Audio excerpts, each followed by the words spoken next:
আপনি কি জানেন একজন ট্রেডার দিনের শেষে $30 মিলিয়ন লস করার পরেও কিভাবে পরের বছর $1 মিলিয়ন প্রফিট তুলে এনেছিল, অথবা কিভাবে শূন্য থেকে উঠে আসা কিছু মানুষ স্টক মার্কেটে গড়ে তুলেছে ধন কুবেরের সাম্রাজ্য। তাদের গোপন স্ট্র্যাটেজি, মানসিক প্রস্তুতি আর ঝুঁকি নিয়ন্ত্রণের পদ্ধতি আজ আমরা জানব একেবারেই ভিতর থেকে। এটি কোনো থিওরি নয়, বরং বাস্তব জীবন থেকে পাওয়া 15 জন মার্কেট উইজার্ডের সার্থকতা ও সংগ্রামের গল্প। আজ আমরা আলোচনা করব স্টক মার্কেট উইজার্ডস বইটি নিয়ে, যেখানে জ্যাক ডি শোয়াজারের তুলে ধরেছেন বিশ্বের সবচেয়ে সফল ট্রেডারদের বাস্তব অভিজ্ঞতা। এটি শুধুমাত্র স্ট্র্যাটেজি বা চার্ট নিয়ে নয়, বরং তাদের মানসিকতা, ব্যর্থতা থেকে শিক্ষা, ঝুঁকি ব্যবস্থাপনা এবং কিভাবে একজন সাধারণ মানুষও অসাধারণ হয়ে উঠতে পারে তাই নিয়ে এই বইটি লেখা, যা একটি অসাধারণ বই। এই সিরিজে আমরা যাব অধ্যায় ধরে ধরে বিশ্লেষণ করব প্রতিটি ট্রেডারের গল্প, যা আপনাকে দেবে ইন্সপাইরেশন, স্ট্র্যাটেজি আর স্টক মার্কেটের রিয়েল প্লেবুক। তাহলে শুরু করা যাক সফলতার রহস্যভেদ স্টক মার্কেট উইজার্ড এর প্রথম অধ্যায় দিয়ে আমরা আজকে শুরু করব। তো চলুন শুরু করি।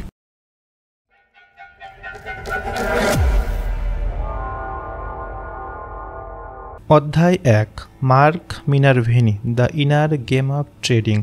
মার্ক মিনারভেনি একজন স্বশিক্ষিত ট্রেডার, যিনি শূন্য থেকে শুরু করে নিজেকে একাধিকবার মার্কেটে প্রমাণ করেছেন। তার গল্পটা শুধু ট্রেডিং কৌশলই নয়, বরং আত্মনিয়ন্ত্রণ, মানসিক দৃঢ়তা এবং ধারাবাহিক চর্চার প্রতিচ্ছবি। জ্যাক ডি শোয়াজার এই অধ্যায়ে তার সাক্ষাৎকারের মাধ্যমে মূলত একটি বার্তাই দিয়েছেন: বাইরের বাজারে জেতার আগে নিজের ভিতরের যুদ্ধকে জিততে হবে। অর্থাৎ শুরুটা সহজ ছিল না। মার্ক তার জীবনের শুরুতে দারিদ্র্য ও প্রতিকূলতার সঙ্গে লড়াই করেছেন। স্কুলে ভালো ছাত্র ছিল না এবং কোনো কলেজ ডিগ্রিও ছিল না তার। তার ছিল অসীম আগ্রহ আর শেখার তৃষ্ণা।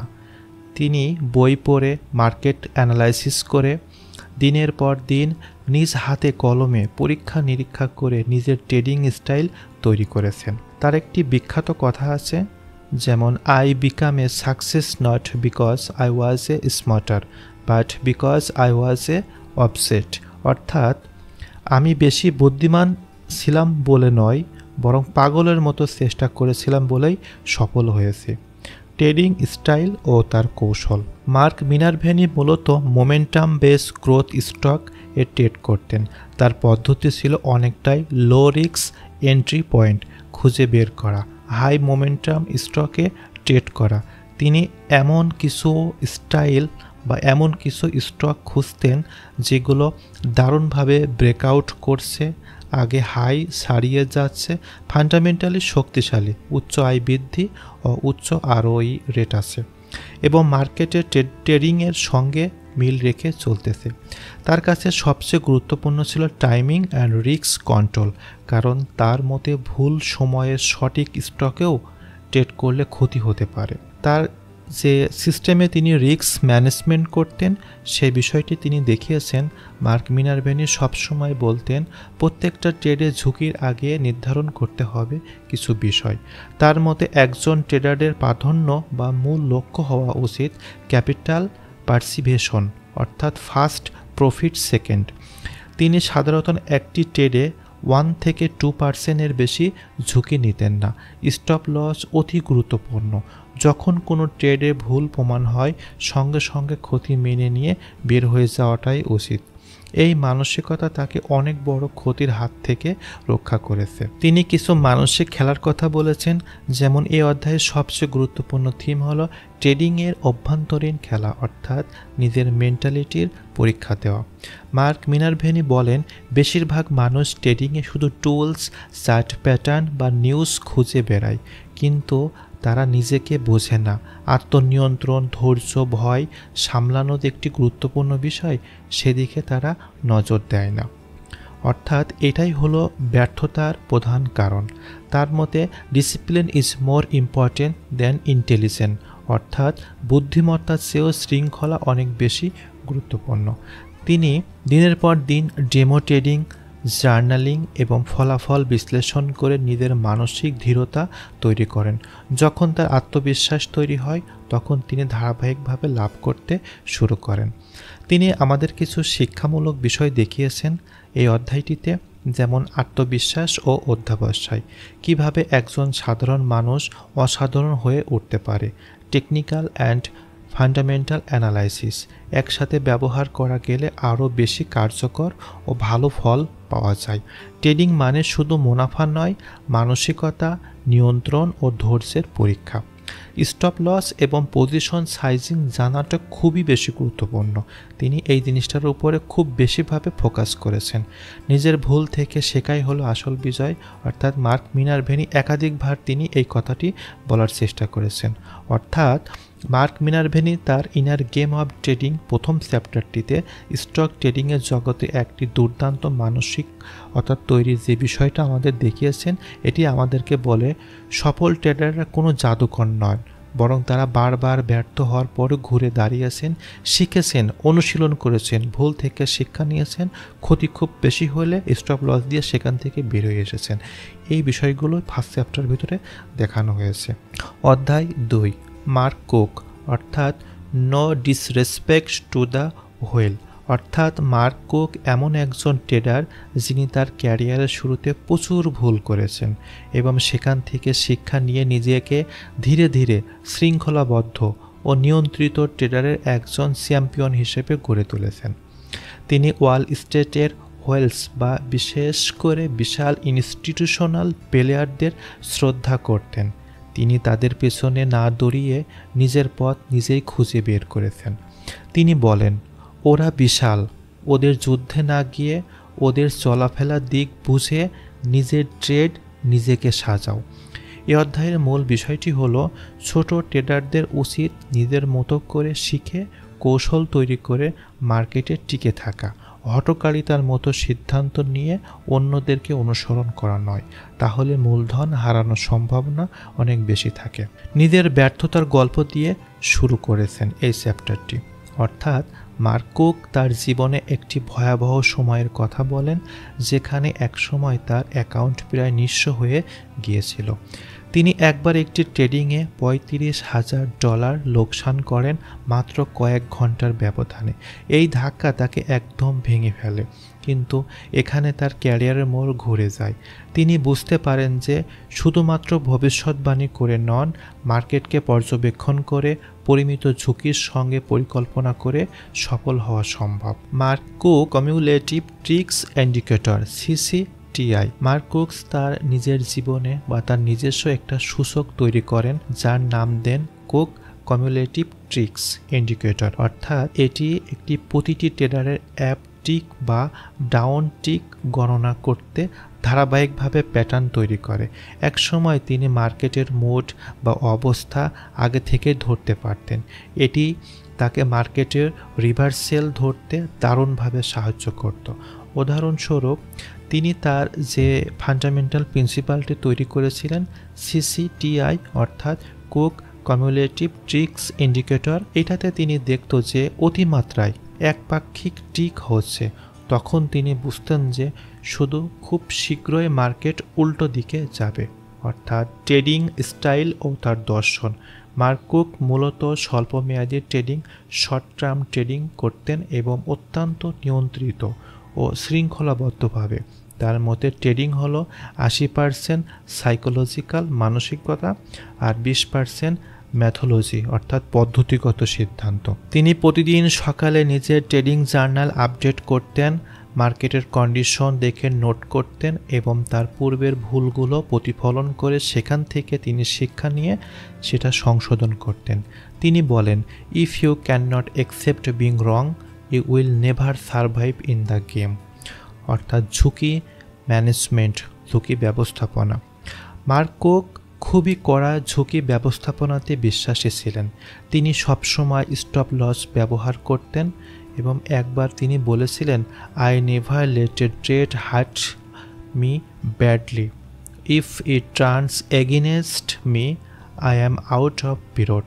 অর্থাৎ তার মধ্যে যারা ট্রেডে ঢুকে শুধু আশা করে বসে থাকে তারা মার্কেটের খাদে বা মার্কেটের ট্র্যাপে পড়ে যায়। তার মানসিকতা, ধীরতা ও ধৈর্যের বিষয় যে বিষয়টি তিনি তার চ্যাপ্টারের ভিতর দেখিয়েছেন সেটি হলো এই অধ্যায়ে বারবার বলা হয়েছে মার্ক কুক কখনোই লোভ বা ভয় দ্বারা চালিত হয়নি। তিনি মার্কেটের পরিস্থিতি বিশ্লেষণ করে ধৈর্যের সঙ্গে ট্রেড করতেন।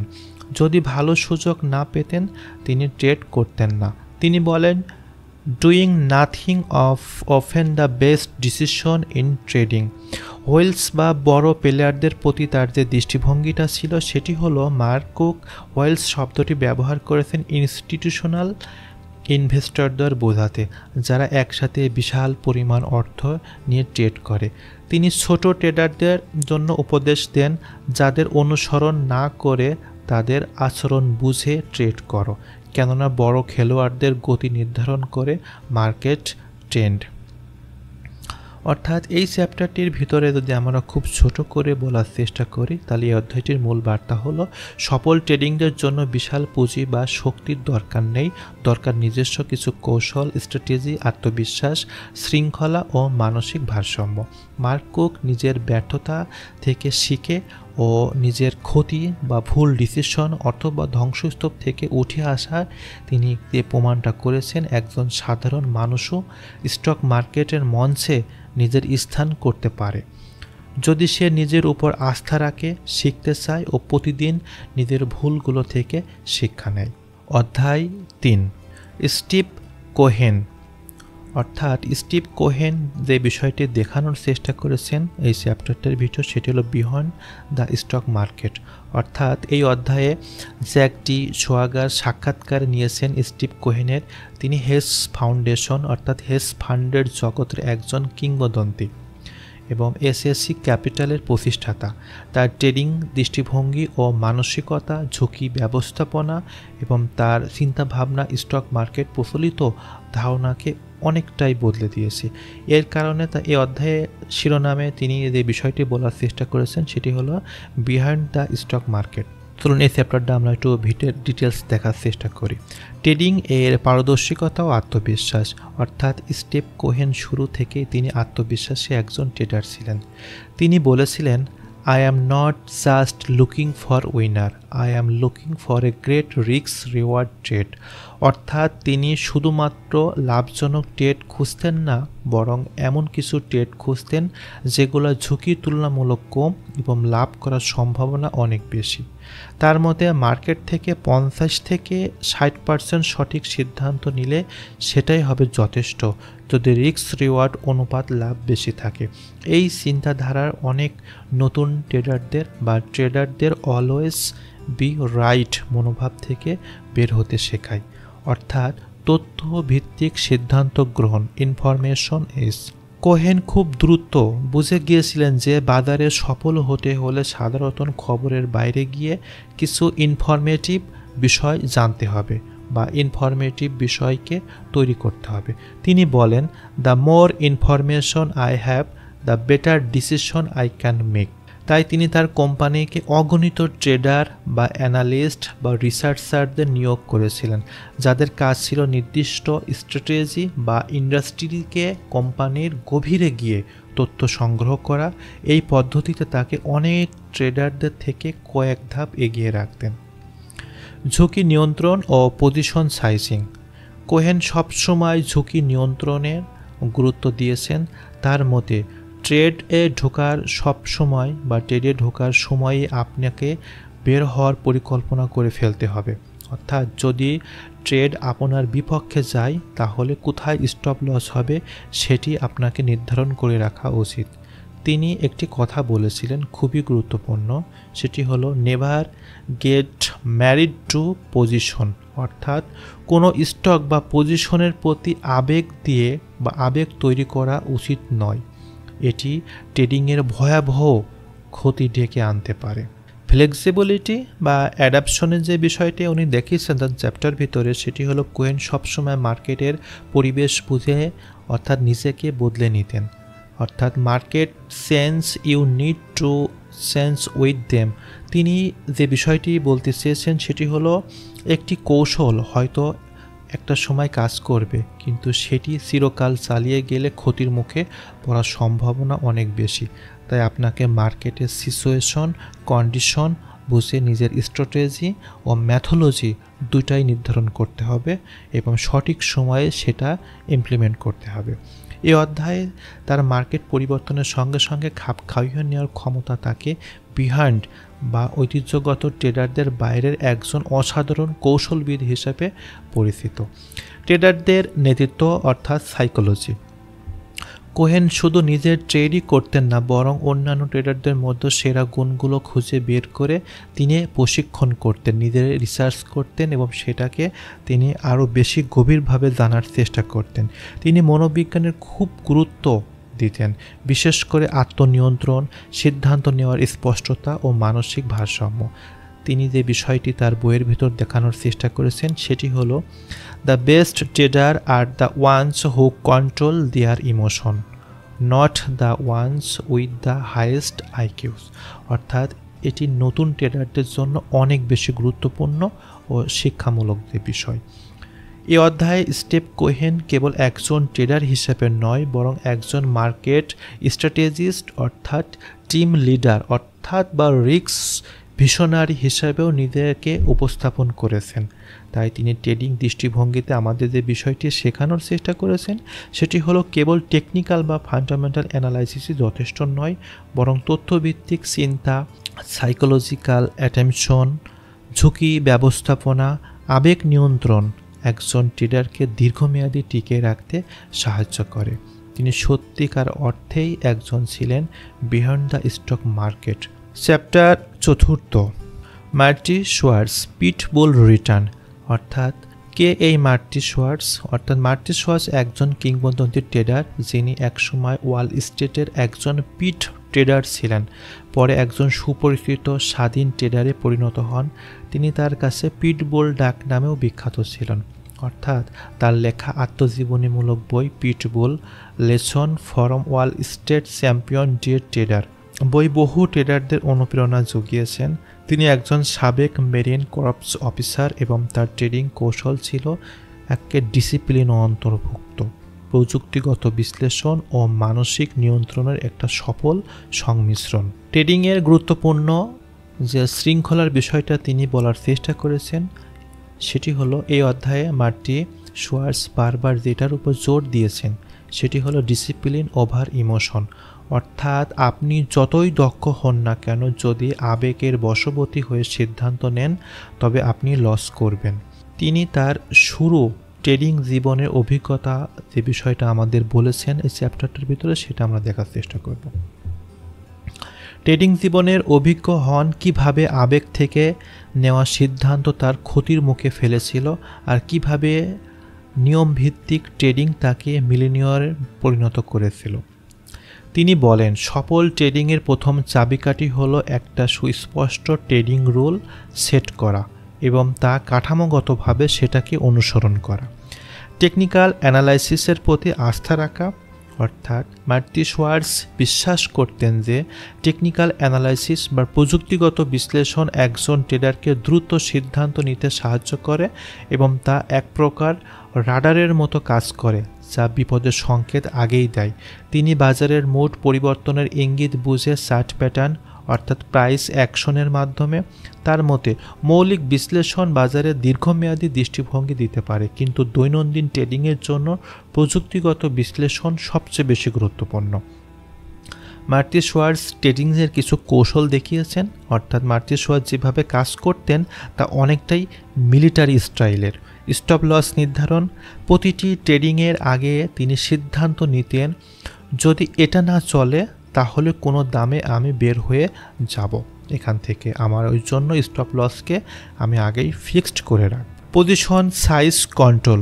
বড় লাভের জন্য তিনি অন্ধভাবে বড় পজিশনে প্রবেশ করতেন না, বরং ধাপে ধাপে বড় করতেন কেবল তখনই যখন সেটি লাভ দিচ্ছিল বা লাভ হচ্ছিল।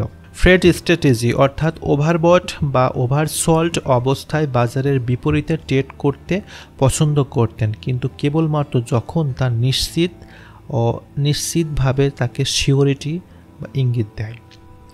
মানসিক নিয়ন্ত্রণের ভূমিকা। এই অধ্যায়ের সবচেয়ে গভীর ও গুরুত্বপূর্ণ যে বিষয়টি মার্টি শোয়ার্টসের মানসিক শক্তি ও নিয়ন্ত্রণ। তিনি বলেন, দ্য কি of long term success in the market is not brilliance or institution, it's emotional discipline. তার মতে অনেকেই শিখে ফেলে কিভাবে চার্ট পড়তে হয়, কিন্তু খুব কম মানুষই শিখতে পারে কিভাবে নিজেকে কন্ট্রোল করতে হয়। যখন আপনি লাভ করতে থাকেন তখন অহংকার ও অতিরিক্ত আত্মবিশ্বাসে অতিরিক্ত ঝুঁকি নেবেন, এটা হবে আপনার জন্য সবচেয়ে মারাত্মক ভুল। এবং লসে থাকলে ভয় পেয়ে ছেড়ে দেবেন না, এই দুটোই গুরুত্বপূর্ণ শিক্ষা। বড় ট্রেডার বনাম ছোট ট্রেডার, অর্থাৎ মার্টি শোয়ার্টজ যে বিষয়টা আমাদের এখানে দেখানোর চেষ্টা করেছেন সেটি হলো মার্টি শোয়ার্টজ তিনি বলেন আপনি যদি ছোট ট্রেডার হন তাহলে এটি আপনার দুর্বলতা নয়, বরং একটা আপনাকে অনেক বেশি গুরুত্বপূর্ণ যে বিষয়টা আপনাকে শেখাবে ছোট থেকে স্টেপ বাই স্টেপ আপনাকে বড় দিকে যেতে। কারণ আপনি দ্রুত সিদ্ধান্ত নিতে পারেন বা ছোট ক্ষতিতে বের হয়ে যেতে পারেন, যেটা বড় প্রতিষ্ঠানগুলো পারে না।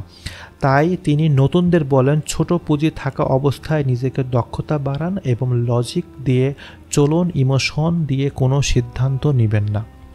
এই চ্যাপ্টার থেকে যে বিষয়টা আমরা শিক্ষামূলক হিসাবে গ্রহণ করতে পারি সেটি হলো নিয়মের উপর বিশ্বাস রাখা, নিজের উপর কন্ট্রোল রাখা ও ছোট ক্ষতি রাখা, বড় ক্ষতি না রাখা, এবং নিজের স্ট্র্যাটেজির উপর নিষ্ঠা রেখে সেটার উপরে ধারাবাহিকভাবে সামনে এগিয়ে যাওয়া। মার্টি শোয়ার্টজ আরও বলেন you must love the game more than the money, অর্থাৎ আপনি যদি কেবল টাকার আশায় ট্রেড করেন তবে বেশি দূর আপনি যেতে পারবেন না।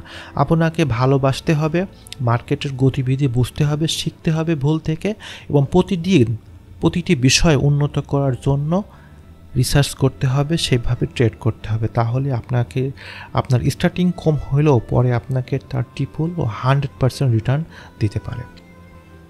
অধ্যায় 5, উইলিয়াম ওনিল ক্যানসিলিম পদ্ধতির প্রতিষ্ঠাতা। উইলিয়াম ওনিল একজন কিংবদন্তি স্টক মার্কেট ট্রেডার, গবেষক ও উদ্যোক্তা। তিনি তার বিখ্যাত ক্যানসিলিম স্টক নির্বাচন কৌশলের জন্য পরিচিত। এই অধ্যায়ে লেখক জ্যাক ডি শোয়াগার উইলিয়ামস ওনিলের জীবনের সবচেয়ে গুরুত্বপূর্ণ শিক্ষা ও স্টক মার্কেট বিশ্লেষণের কৌশলগুলো একটা অসাধারণ সফলতা দিয়ে গভীরভাবে তিনি তুলে ধরেছেন। ওনিল তার এই পদ্ধতির জন্য একটা বৈজ্ঞানিক শিল্প মিশ্রণ হিসাবে দেখিয়েছেন, যেখানে তথ্য, ইতিহাস ও মানব মানসিকতা সব কিছুর সংমিশ্রণে এই জিনিসটা গড়ে উঠেছে।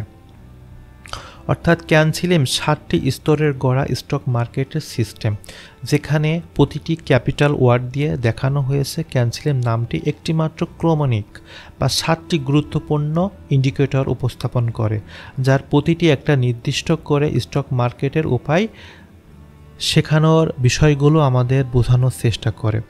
যেমন number 1, C for current earning, বর্তমানে প্রান্তিক আয় শক্তিশালী হতে হবে। ওনিল মনে করেন সফল কোম্পানির প্রান্তিক আয় সাধারণত আগের বছরের তুলনায় 25% বা তার বেশি বৃদ্ধি পেতে হবে। এর মাধ্যমে বোঝা যায় কোম্পানিটির প্রবৃদ্ধি কেমন আছে। A for annual earning growth, বার্ষিক আয়ের গড় বৃদ্ধি 20 থেকে 25% বা তার বেশি হওয়া উচিত। তিনি বলেন শুধু একটা প্রান্তিকে লাভই বৃদ্ধির যথেষ্ট নয়, বা ধারাবাহিকভাবে বৃদ্ধিটা যেন 20 থেকে 25%-এর ভিতরে হয়। N for new product, service or management, সফল কোম্পানির মধ্যে সাধারণত নতুন কিছু পণ্য, প্রযুক্তিগত রিসার্চ, সেবা ও নতুন ব্যবস্থাপনা দেখা যায়। উদাহরণস্বরূপ অ্যাপেলের আইফোন, টেসলার ইভি প্রযুক্তি।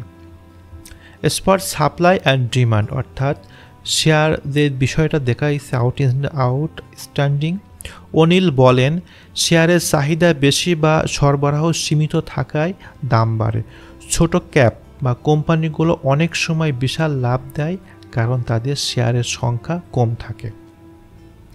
এল ফর লিডার, মার্কেটের শীর্ষস্থানীয় লিডার বা কোম্পানিতে বিনিয়োগ করা উত্তম। তিনি বলেন পিছিয়ে থাকা কোম্পানিতে বিনিয়োগ করা মানে সময় ও পুঁজি নষ্ট।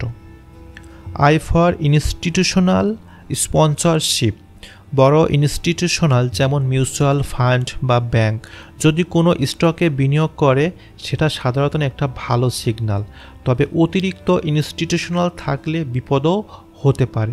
কারণ তারা একাধিকবার বিক্রি করতে পারে। এম ফর মার্কেট ডাইরেকশন, মার্কেটের মূল প্রবণতা বা মার্কেটের মূল পদ্ধতি বুঝতে না পারলে কোন স্টক নির্বাচন কাজে আসবে না। অনিল বলেন, even the best stock will fall in the bear market, অর্থাৎ বাজারে সামগ্রিক দিক বিশ্লেষণ করাটাও গুরুত্বপূর্ণ। অনিলের শিক্ষা ও দৃষ্টিভঙ্গি, এই অধ্যায়ে অনিল বলেন, অধিকাংশ বিনিয়োগকারী শেয়ার কেনার পেছনে যে মৌলিক তথ্য নিউজ বা টেলিভিশন থেকে টিপস ম্যাগাজিন ব্যবহার করে তা বাস্তব ট্রেডিংয়ে তেমন কার্যকর হয় না। তিনি বিশ্বাস করেন যে পাস্ট উইনার লিভস কুলোজ, অর্থাৎ যেসব স্টক অতীতে বিশাল লাভ দিয়েছে তার মধ্যে কিছু সাধারণ বৈশিষ্ট্য থাকে, সেগুলো শিখে ভবিষ্যতে বিজয়ী স্টক খুঁজে পাওয়া খুবই সহজ ও সম্ভাবনাময় দিক হতে পারে। তিনি রিসার্চ গবেষণার উপর নির্ভর করতেন।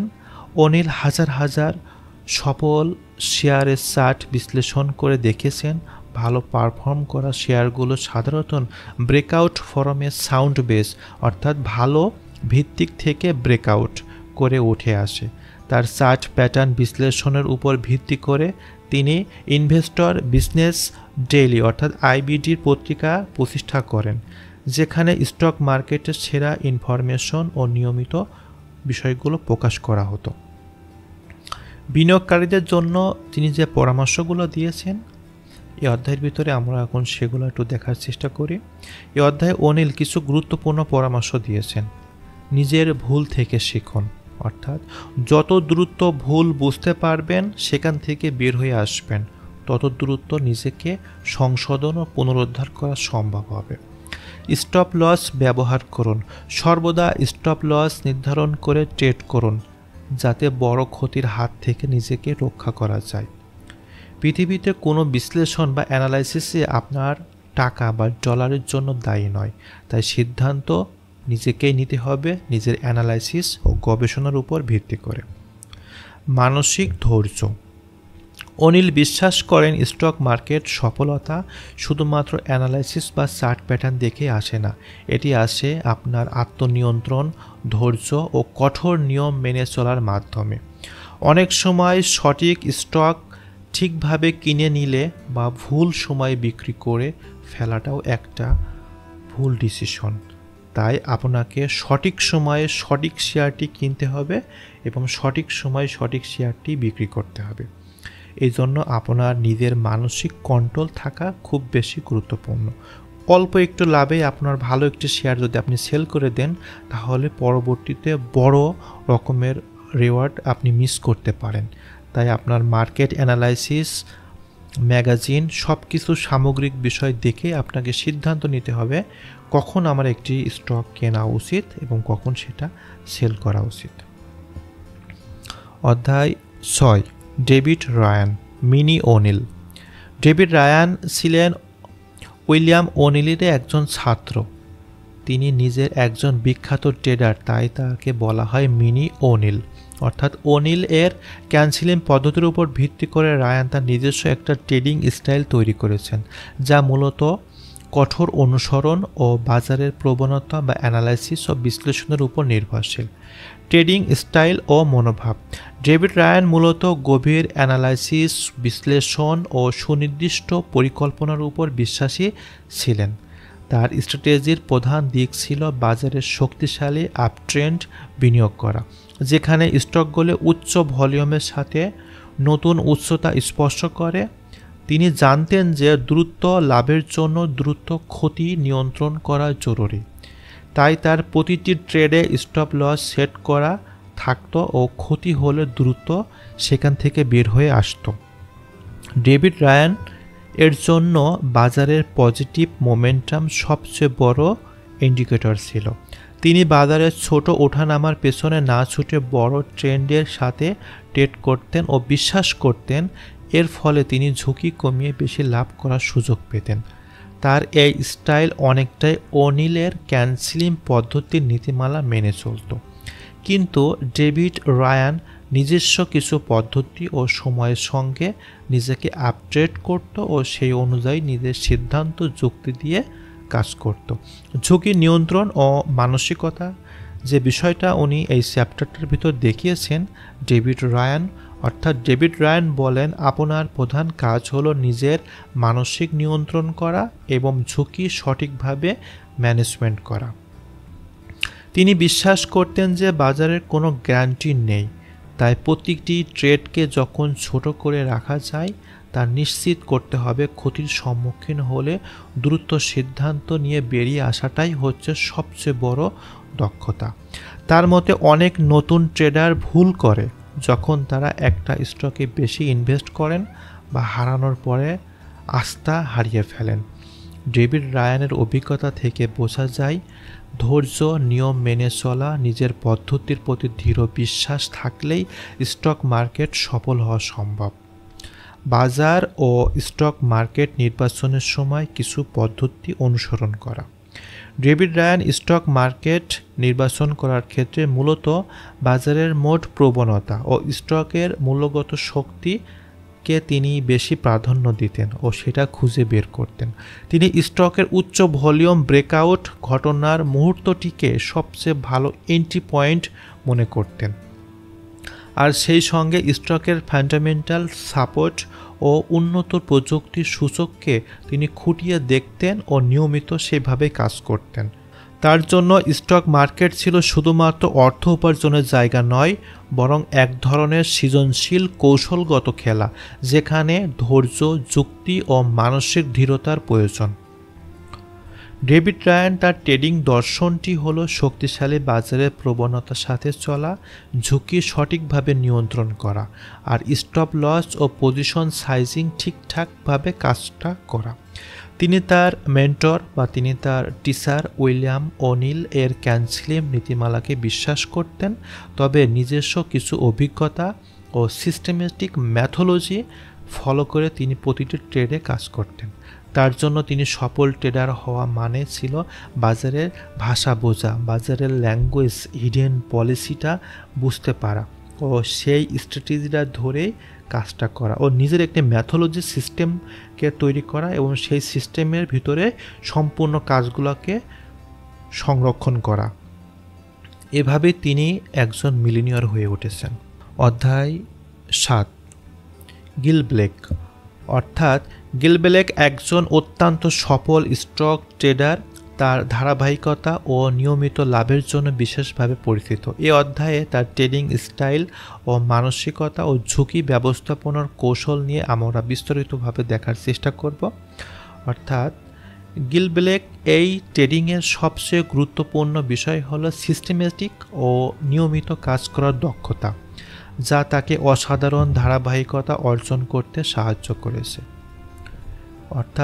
গিল বারবার জোর দিয়ে বলেন যে স্টক মার্কেট বড় ঝুঁকি নিতে হলে হিট আর মিস স্ট্র্যাটেজি ব্যবহার করা খুবই ভালো। গিল বারবার জোর দিয়ে বলেন যে স্টক মার্কেটের বড় ঝুঁকি নিয়ে হিট অর মিস স্ট্র্যাটেজি ব্যবহার করা ভালো ফল দেয় না, বরং প্রতিটি ট্রেডে ছোট কিন্তু নিশ্চিত লাভের জন্য কাজ করার সঠিক পথ। তার মতে ধারাবাহিকভাবে ছোট ছোট লাভ বড় ক্ষতি থেকে রক্ষা করে, এই সময়ের সাথে বড় মুনাফায় রূপান্তরিত করে। এই ধারাবাহিকতা বজায় রাখার জন্য গিল ব্লেক একটা স্পষ্ট ও নিয়মিত ট্রেডিং সিস্টেম অনুসরণ করেন, যা তার নিজস্ব অভিজ্ঞতার উপরে ভিত্তি করে তৈরি। ঝুঁকি ব্যবস্থাপনা ও স্টপ লসের গুরুত্ব। এই অধ্যায়টিতে গিল বারবার ঝুঁকি নিয়ন্ত্রণের গুরুত্বপূর্ণর উপর জোর দিয়েছেন। তিনি বলেন, প্রতিটি ট্রেডে এমনভাবে স্টপ লস সেট করতে হবে যাতে বড় ক্ষতির সম্ভাবনা খুবই কম হয়। ঝুঁকি সীমিত রাখা তার কৌশলের অপরিহার্য অংশ। তার মতে স্টক মার্কেটের খেলা মানে ধারাবাহিকভাবে ক্ষতি এড়ানো ও ছোট ছোট লাভকে জমিয়ে বড় মুনাফা তৈরি করা। ঝুঁকি ব্যবস্থাপনার মাধ্যমে তার এই ধারাবাহিকতা রাখা সম্ভব। সিস্টেমেটিকের প্রতি বিশ্বাস ও মানসিক শক্তি। গিল তার ট্রেডিং সিস্টেমের উপর পূর্ণ বিশ্বাস রাখেন এবং কখনো তা পরিবর্তন করেন না। অল্প সময় ক্ষতিগ্রস্ত হলে ট্রেডের কারণে তিনি সেটা মেনে নিতেন। তার মতে ট্রেডিং সিস্টেমের প্রতি দৃঢ় বিশ্বাস ও শৃঙ্খলা মানসিক শক্তি বৃদ্ধি দেয়, যা স্টক মার্কেট ওঠানামা সামলাতে সাহায্য করে। তিনি বলেন, অনেক সময় ক্ষতি হতে পারে, কিন্তু সিস্টেম যদি সঠিক হয় তাহলে দীর্ঘমেয়াদী লাভ করা সম্ভব। তিনি প্রযুক্তিগত অ্যানালাইসিসের উপর গুরুত্ব দিয়েছেন। গিল তার স্টক বাছাই, এন্ট্রি এক্সিট পয়েন্ট নির্ধারণ, প্রযুক্তি বিশ্লেষণ ব্যবহার করেন। তিনি চার্ট, প্যাটার্ন, ভলিউম ও অন্যান্য সূচক ভালোভাবে বুঝে ব্যবহারের প্রবণতা নির্ধারণ করেন। তার ট্রেডিং সিস্টেম এতটাই উন্নত যে বাজারে ওঠানামার বিপরীতমুখী ঝুঁকি এড়ানো সাহায্য করে। এর ফলে তিনি ছোট ক্ষতি এড়িয়ে বড় লাভের সুযোগ নেন। অনিয়ন্ত্রিত ও ধৈর্য। এই অধ্যায়টিতে গিল ব্লেক আরও যে বিষয়টি বলার চেষ্টা করেছেন সেটি হলো, একটি গুরুত্বপূর্ণ বিষয় হচ্ছে আত্মনিয়ন্ত্রণ ও ধৈর্য ধরে ট্রেড করা। তিনি মনে করেন যে আবেগের উপর ভিত্তি করে ট্রেডিং করলে সহজে ক্ষতি হতে পারে। সুতরাং নিয়ম মেনে পরিকল্পিত অনুসরণ, ধৈর্য ধরে কাজ করলে অনেক বেশি প্রফিট অর্জন করা সম্ভব। অর্থাৎ এই চ্যাপ্টারটা থেকে যদি আমরা খুব ছোট করে একটা বিষয় বলার চেষ্টা করি, সেটি হলো ছোট কিন্তু নিয়মিত লাভ করাটা খুব বেশি গুরুত্বপূর্ণ। ঝুঁকি নিয়ন্ত্রণ করা ও স্টপ লসের গুরুত্বটা বুঝতে হবে। নিজের ট্রেডিং সিস্টেমের প্রতি পূর্ণ বিশ্বাস রাখতে হবে। প্রযুক্তিগত অ্যানালাইসিস ব্যবহার করতে হবে আর আত্মনিয়ন্ত্রণ ও ধৈর্য ধরে ট্রেড করতে হবে।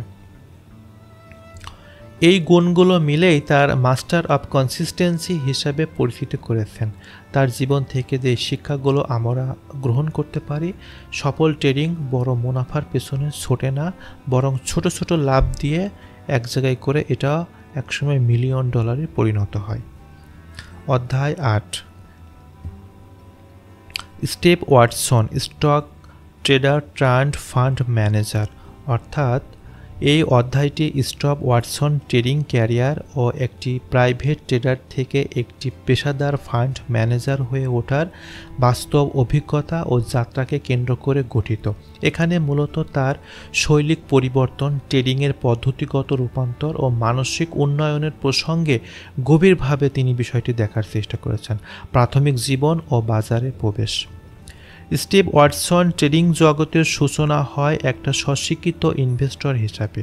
তিনি মূলধন হিসেবে অর্থ ব্যবহার করে ট্রেডিং শুরু করেন এবং শীঘ্রই তিনি বুঝতে পারেন যে বাজার কেবল একটি গাণিতিক খেলা নয়, এটি একটি মানসিক ও ডিসিপ্লিনের খেলা। তার নিজস্ব শুরুর দিনগুলো তিনি এমনভাবে ভুল করেন যা প্রায় সব ট্রেডাররাই করে। বেশি রিস্ক নেওয়া, ক্ষতির সময় দেরি করে বের হওয়া, লাভের সময় তাড়াহুড়া করে বের হওয়া, এই বিষয়গুলো তার ভুলগুলো করেছিল এবং এই বিষয়গুলো তিনি শিক্ষা গ্রহণ করে পরবর্তীতে এগুলা অ্যাভয়েড করার চেষ্টা করেছেন। ট্রেডিং স্টাইল, তার কিছু ট্রেডিং স্টাইল আছে, আমরা সেটা দেখার চেষ্টা করি। ওয়াটসন ট্রেডিং স্টাইল মূলত টেকনিক্যাল অ্যানালাইসিস হলেও সময়ের সাথে সাথে তিনি ফান্ডামেন্টাল কৌশল ও ইন্ডাস্ট্রি সেক্টরে রোটেশন এর গভীরভাবে স্ট্র্যাটেজি শিখে নেন। তিনি বিশ্বাস করতেন যে you cannot just really touch chart, you must understand the bigger picture. অর্থাৎ এখানে বোঝানো হয়েছে যে সফল ট্রেডারের পিছনে শুধুমাত্র টেকনিক্যাল সিগন্যালই নয়, বরং সামগ্রিক মার্কেট কনটেক্সট বুঝে সিদ্ধান্ত নেওয়া জরুরি। ফান্ড ম্যানেজার হয়ে ওঠা। একজন সফল ট্রেডার হিসেবে নিজেকে প্রমাণ করার জন্য ওয়াটসন একটি প্রাইভেট হেজ ফান্ড প্রতিষ্ঠা করেন, যেখানে মূলত তিনি ইন্টারন্যাশনাল মানের বিনিয়োগকারীদের অর্থ পরিচালনা করতেন। ফান্ড ম্যানেজার হবার পর তার ট্রেডিংয়ের স্টাইলটাই তিনি চেঞ্জ করে দিয়েছিল। আগের তুলনায় দীর্ঘমেয়াদী পজিশন নেওয়া শুরু করেন।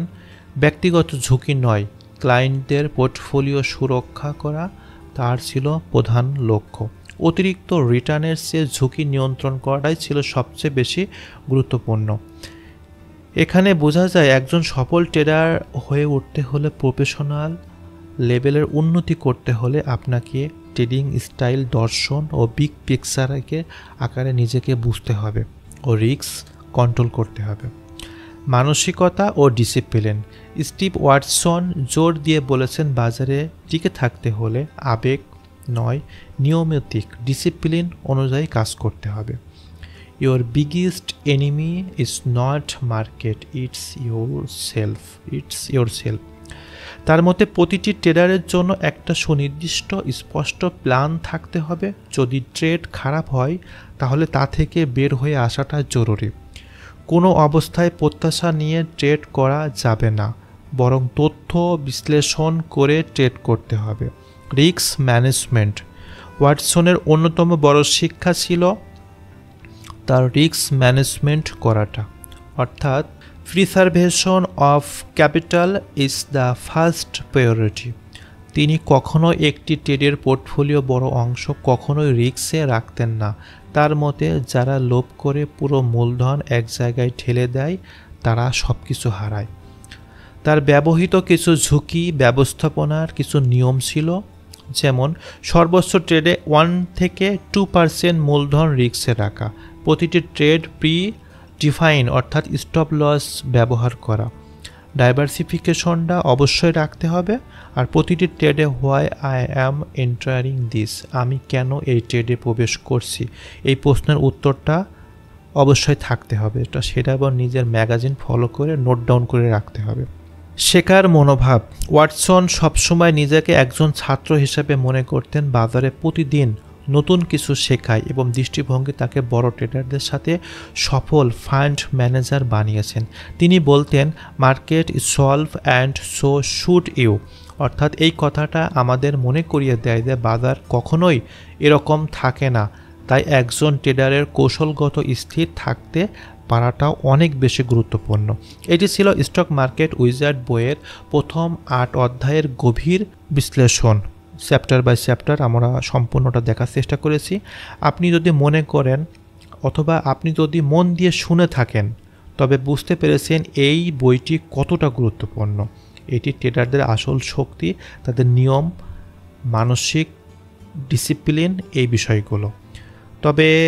তবে এখানে শেষ নয়, পরবর্তী পর্বে অথবা আমরা সেকেন্ড এপিসোডে আমরা আরও জানব 8 জন কিংবদন্তি ট্রেডারদের কথা, যেখানে থাকবে short seller Michael Lewis, quant David Shaw, Marco, master James, B Rogers junior. এই সকল ট্রেডারের গল্পগুলো আমরা নেক্সট এপিসোডে নিয়ে আসার চেষ্টা করব। আর আরও অনেক দারুণ দারুণ অভিজ্ঞতা ও কৌশলগুলো সেখানে আমরা রাখার চেষ্টা করব। দ্বিতীয় পর্বটি মিস করবেন না, আমাদের সঙ্গেই থাকুন। আমরা খুব শীঘ্রই পরবর্তী এপিসোডটি নিয়ে আসার চেষ্টা করব। ততক্ষণ পর্যন্ত আপনাদের সবার জন্য শুভকামনা। আসসালামু আলাইকুম।